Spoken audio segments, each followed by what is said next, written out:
she would be a formidable opponent. She can appeal to nostalgia. Remember how much you love the Obama years. She's been talking about on her book tour about how we had a scandal-free in the White House when, we didn't have any scandals. And she can play that card that she just kind of doesn't like politics, but she wants to bring the country together. Not different from Donald Trump, who said, hey, I had a great life and, I had all this real estate and this money. I didn't need all this. So Michelle can use the same type of argument that she just wants to help people out. She even said when she introduced Joe Biden at the 2020 Democrat convention, she was the keynote speaker. She said, I hate politics, but I love this nation and I love your children. So it'll probably be something similar to that she can appeal to the masses. But as I show in my film, it's also a book, by the way, on Amazon. And the film you can watch on salemnow.com or on Amazon Prime Video. I point out that Michelle's biggest vulnerability is actually her terrible relationship with the black community. And that's what Donald Trump could attack her on and win on, because Michelle has a horrible relationship as a child. Her and her brother were the black face of white flight. They refused to go to school and study with other blacks, even though South Shore High School was a block from their home. They went an hour and a half away to a Catholic school. Her brother did, expensive private school. They weren't even Catholic. And Michelle went to a magnet school. Michelle writes about the kids would accuse her of acting white and talking white. Michelle writes in Becoming, her best-selling autobiography, about getting beat up by a girl named Dee Dee, who called her an Oreo, which is a racial insult, means you're black on the outside, but you're really white on the inside. So Michelle didn't have any black friends. The black kids saw that she didn't want to have anything to do with them. And then Michelle got her revenge on the black community as a professional in Chicago. She worked for Mayor Richard Daley. She was assistant planning commissioner, and her job was to kick 20,000 black people out of their homes at Cabrini Green. This was a project that the Democrat donor developers like Tony Rezko wanted because they wanted the land. It was near downtown. So Michelle was hired by rich white Democrat elites because they couldn't hire a white person to kick 20,000 black people out of their homes. They needed to hire a black person for that. So Michelle helped kick them out of their homes and said, it's going to be good for you.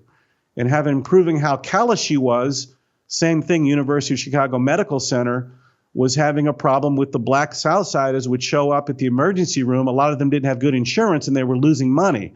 And they couldn't hire a white person to kick black people out of their emergency room. So Michelle Obama always took that type of job.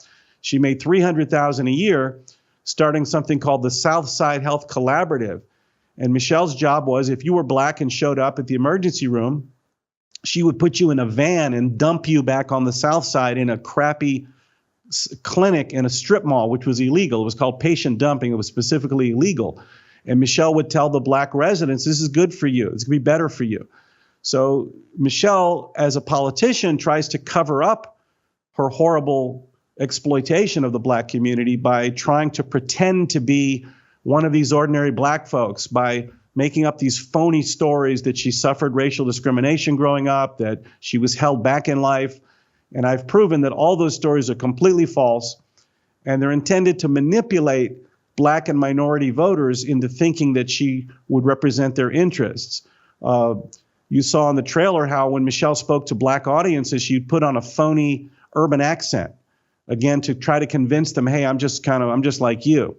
Michelle makes up a phony story. For 15 years, she's been talking about how her high school counselor racially profiled her for applying to Princeton University and told her, you're black, maybe you're stretching, going to Princeton.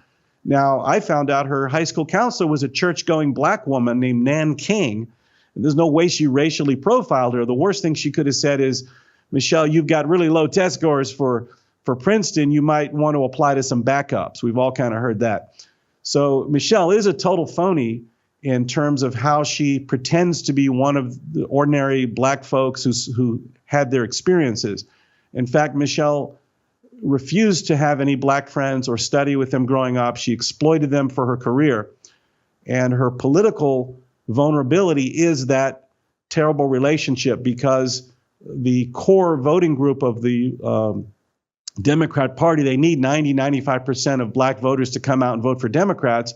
And I think black voters are no fools. If they understood and knew what Michelle did to them in her career in Chicago, I don't think they would support Michelle Obama.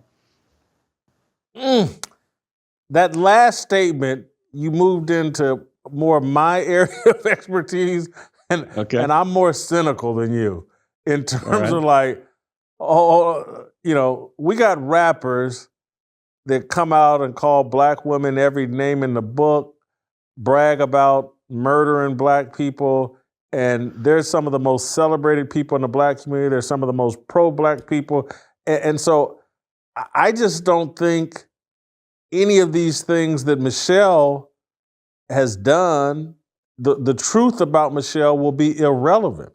The only thing that will matter to black voters is she's black. And well, I think she's not Michelle, Donald Trump or... Well, I think Michelle is so insecure about her relationship with the black community. It's not different from Barack Obama. When he came on the scene, black voters didn't think he was black. They weren't voting for him. They thought he was a white guy from Hawaii raised by white grandparents who grew up in Indonesia. They weren't on board. And it took a lot of work by Michelle to really try to prove to the black community that Barack was one of them. And even after the first term of Obama was ending, it wasn't sure that the black voters would vote for him again because everything had gotten worse. And as we talked about in my last visit on your show, they exploited the George Zimmerman, Trayvon Martin case to kind of inflame black voters to try to come out again. And BLM started as a result of that case. But I think Donald Trump should start even now by saying things like, Michelle Obama, are you going to apologize for what you did to the black community in Chicago? Michelle, how much money did you make kicking black people out of the emergency room? These are the kind of things that I think will open a whole can of worms. And that's one reason I wanted to share the information that I put together in my book and my film.